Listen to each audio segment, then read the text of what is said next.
Ինչևէ վերադառնանք շաբաթվա հոգևոր քաղաքական զարգացումներին։ Այս շարքում եկեղեցուն հասցված հերթական հարվածը մի խումբ բարձրաստիճան հոգևորականների դիմում հորդորն էր Գարեգին II-ին Արշակ Սրբազանի վերաբերյալ։ Հայտարարության լուսապատճենը լրատվամիջոցներում հայտնվեց նոյեմբերի 27-ին։ Հաշվի առնելով համացանցում տարածվող աղմկահարույց տեսանյութը, որը վերագրվում է Արշակ Սրբազանին, բարձրաստիճան հոգևորականները կաթողիկոսին հորդորում են, այսպես ասենք, միջոցներ ձեռք առնել։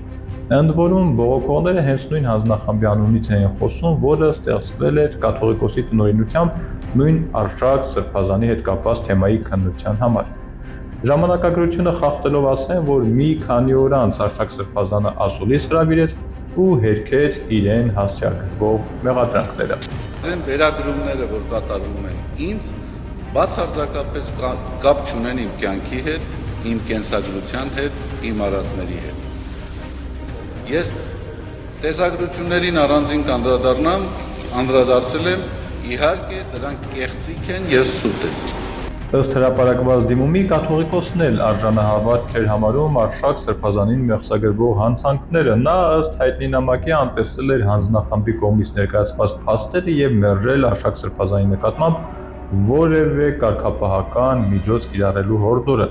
Իդեպ ի սկզբանե կասկածներ կային արդյոք սա ֆեյք փաստաթուղթ չէ, բայց կասկածներն արագ ցրվեցին, նախ փաստաթղթում նշված հոգևորականները չհերքեցին, հետո էլ մայրաթոռից օպերատիվ արձագանքեցին ակամա հաստատելով հրապարակված փաստաթղթի իսկությունը։ Ակնհայտ է, որ հայտարարության մեջ ամենայն հայոց կաթողիկոսի հասցեին հնչեցվող մեղադրանքները բացարձակ անհիմն են եւ շինծու Սրբազանի անձի թիրախավորումը եւ կանխակալ կարծիքների ձևավորումը անթույլատրելի։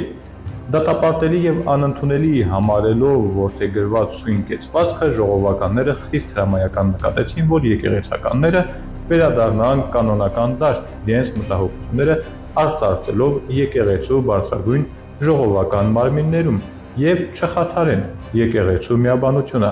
նշվում է մայրաթոռի տարածած հաղորդագրության մեջ։ Այսպես, ենթադրություններ չեմ անի, թե ինչ կլիներ, եթե կաթողիկոսն ընդառաջ գնար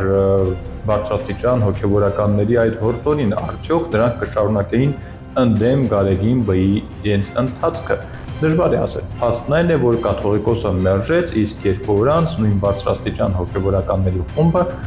հանդիպում ունեցավ Փաշինյանի հետ,